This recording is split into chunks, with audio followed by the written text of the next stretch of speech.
Good morning, everyone. Dwan, thanks for having me back this year.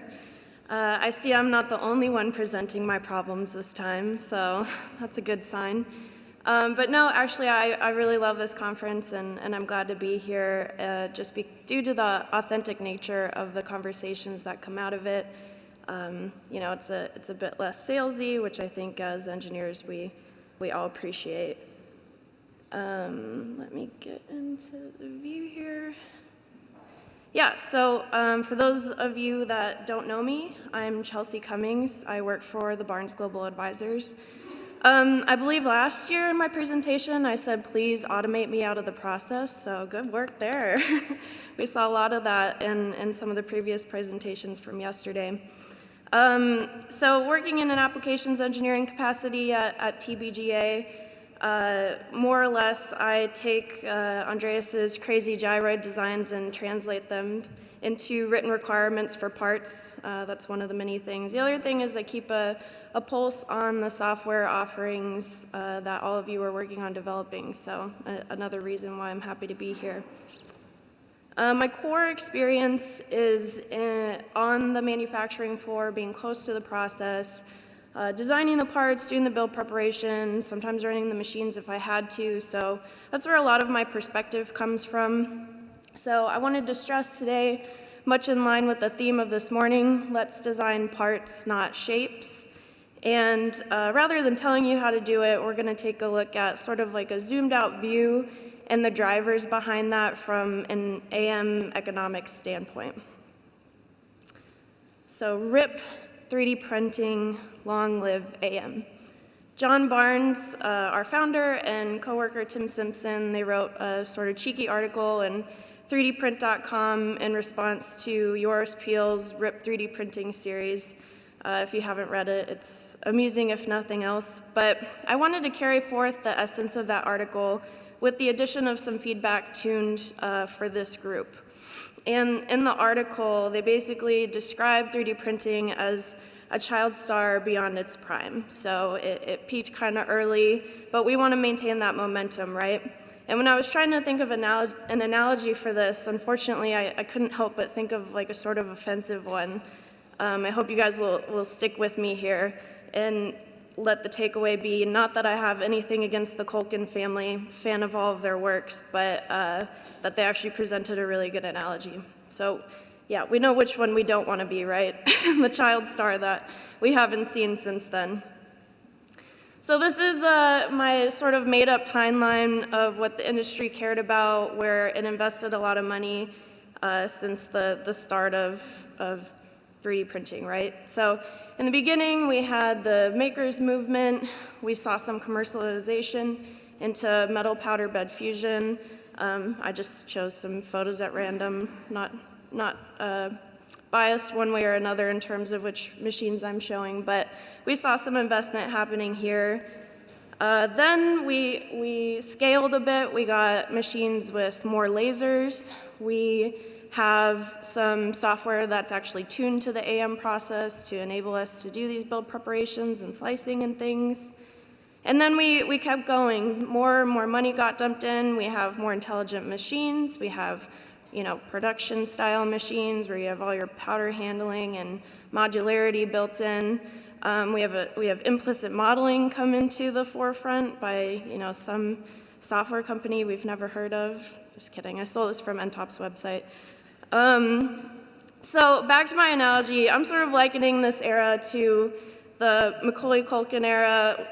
Home Alone franchise happens, everything's really exciting, this is fun, we're having a good time. This era is more along the lines of Signs, an exciting movie, good entertainment value, a little bit more serious. By the way, when I was putting together this presentation, I thought this was the same Culkin child in these movies. It's not his brother, it's his brother, Rory. And then I'll get to the third one, Kieran. By the way, I have no idea if I'm saying any of their names properly. No response. Okay, good. It doesn't seem like you guys do either. That's encouraging. I'm calling the later era the succession era. We're getting serious. There's like real money here. The economy is, the VC era is ultimately succeeding. The machines are bigger, faster, better.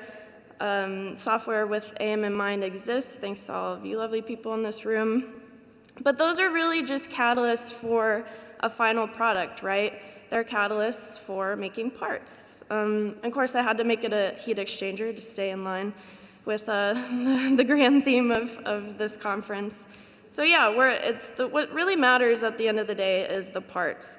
And I liked what Trinkle said yesterday about the focus had really been on the potential of the hardware, and now the digital has a bit of catching up to do. So of course, the tools that we're using still matter, but now the focus is more on the end game.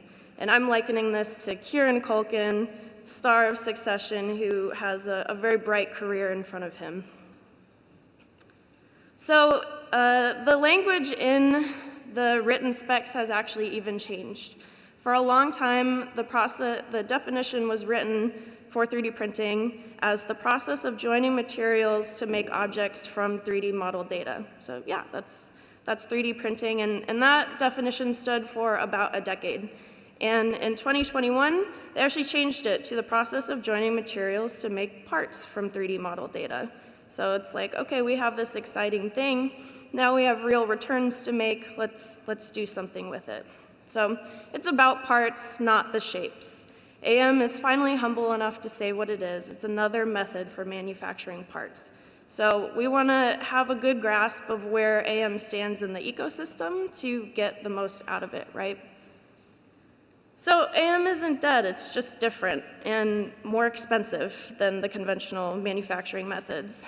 This is a study that we did internally at TBGA to find out how much it really, what the dollar per kilogram of forming material with a different manufacturing method is. And this is what we came up with. And so what does this mean? AM's goal should not be to replicate economies of scale. The goal should be finding the unique opportunities where that value proposition of AM yields a competitive advantage over traditional manufacturing. Or in the cases of if you're trying to replace a casting, you're just really desperate and you can't get it any other way, right? But if you intend to compete with casting long-term for a high mass of parts, just don't do it, go home. It's not it. So the false economy that was built for AM doesn't justify a good model. Time and money are hard to beat out in the long run when you can make stuff as cheap as $79 a kilogram with sand casting. And just because AM doesn't have tooling or molds doesn't mean that there's no costs associated. There are costs later in the process and on the back end that we have to watch out for and that we need tools to help us overcome. We have to consider our process constraints, like I talked about last year, the modifying for additive manufacturing, so we can actually get the value that's created by design for manufacturing. And we don't want to qualify processes and parameters just to qualify them and, materials that we think will have a lot of work. If you build it, they won't necessarily come. We need to come at it from a different angle where we evaluate the part's value proposition and deliver on that. So we're maturing our design propositions. We're looking at things a little differently. Before we sort of had this bottoms-up approach, we would make a cool shape. We're like, oh, this is interesting. We can print it for the first time ever. Then we start thinking about, okay, maybe those shapes are similar to other repeating structures that we've seen. But ultimately, we want our structures to be comprised of shapes. It's sort of a different way of thinking. We're leaving behind the bottom-up approach.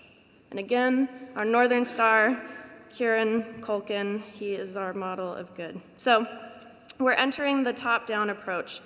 This is our TBGA AM maturity model. This is sort of a construct we came up with to figure out how do we think about the things that we're making with AM? What does it mean? How do we make sense of it? Yeah, if you've actually seen this before, yeah, we love this thing.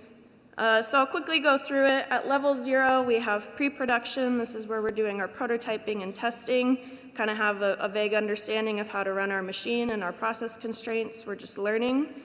At level 1, we're starting to influence production. So we're making tooling and shop aids, getting a better understanding of our process constraints, how to actually build with this machine. At level 2, this is sort of that level of desperation that we like to not stagnate at, because it's taking parts that were not designed for AM and building them with AM. So you have to have a really good understanding of your process constraints to get anything out of this level. It's useful at times, but we don't want to stay here. At level 3, we see more functional designs. We're starting to get some of the benefits out of DFAM, right? So we have part unitization, we're eliminating joints, we really understand our process constraints, and we're starting to do DFAM. At level 4, you know everything. You know how to run your machine, you know your process, and you're actually designing for additive. You're getting enhanced performance. This is where Andreas lives, and your optimized structures doing great things. So we're up there. Yep, there he is. Okay, so I tried to narrow down what exactly it is that I'm really aiming to get at level 4. And that's, I'm calling those yield and field enablers. So we want to improve our yield in production, make sure that we actually get all good parts off of the machine in batches, and we want to improve our quality in the field, right? So I took a look at that from a couple different lenses, and these are just ideas. I'm hoping, if nothing else, they inspire you guys to go forth and make more tools that make my life easier. So looking at part consolidation, reduced assembly, obviously reducing our bill of materials is advantageous from a labor standpoint, from touch time standpoint. This is really focused on yield. And a way that we might do this is if I could import an assembly and auto-assign a centrality score, perhaps based on mass or something, that would be really interesting. By the way, I had never heard the term centrality score until last week. I read a paper by Dr. Jaya Krishnan of the Indian Institute of Information Technology, Design and Manufacturing. So I love that term. I thought I'd bring it up today. But yeah, this is really driving at yield from a production standpoint. Another idea, fewer failure nodes. So if we could have a way to automatically assess the connection point types that exist in an assembly, this would reduce hardware, of course, but I want to know what's actually feasible and reasonable to attempt to join and unitize. That would be hopefully an improvement in yield because we don't have as much assembly, but also an improvement on the field because hopefully those joints are failing less. Another idea I had was if we could pinpoint failure locations in the field with sensors and then use 5G to communicate that instantaneously back to manufacturing. Now, I'm not a 5G expert. I'm just starting to learn about it, but it's had me thinking about some interesting things about as far as information doesn't necessarily have to live in the cloud in the future. It will be on the spot. So that's driving at a field enabler. From a pure performance standpoint, an advantage of AM is that we can substitute a novel material for better performance, right?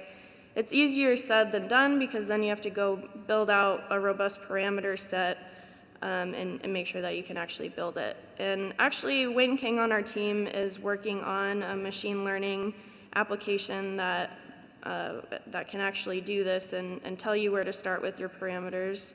We're calling it Big Island. If you're interested in that and those ideas, please come chat about it with me after. But that's really driving at yield. The design of physical properties. So yeah, this line item is really everything we've seen this morning, and a bit yesterday, which makes me really excited. How do we get those complex simulation results actually integrated into a parametric workable model? And how do we retain those for rev control and things? Can we translate them into architected materials? It sounds like we can these days, so that's great. I jokingly put AI and more AI. I thought we'd hear a lot of AI thrown around this conference, so again, another thing I like about the nature of it, it's not all buzzwordy. But in all seriousness, when I saw SimScale's presentation yesterday, I thought that was a really clever use of machine learning to liken back analyses for sort of like a quick and dirty assessment, but then I was thinking maybe we could take that a step further where not only do we have the analysis, but maybe we have some sort of weighting factor that's been trained on data of AM parts that are actually successful in that application. So we see a lot of success with heat exchangers, for example, that might have a high weighting factor of success, but maybe brackets have more failure rates in the field, and that would get a lower factor of success. Thoughts that I'm having that hopefully inspire you guys to make my job easier, like I'm always talking about. So finally, I'll end with a company that I feel like is doing a good job of embracing what I'm talking about here, the new AM economy, and that's SpaceX. Unofficial reports suggest that in development, their Raptor engine contains as much as 40% AM fabricated components. The engine featured here on the right is the Super Draco engine, a smaller one, but I believe their goal is to get all that tubing off of their larger materials, the Raptor, and ultimately go to homogeneous engine parts built with AM. So people are doing it, and some are struggling with the old paradigm, but I just wanted to encourage us all to keep trying new things, and that really we're the only ones holding ourselves back. So, oh, yep, there he is. Thank you.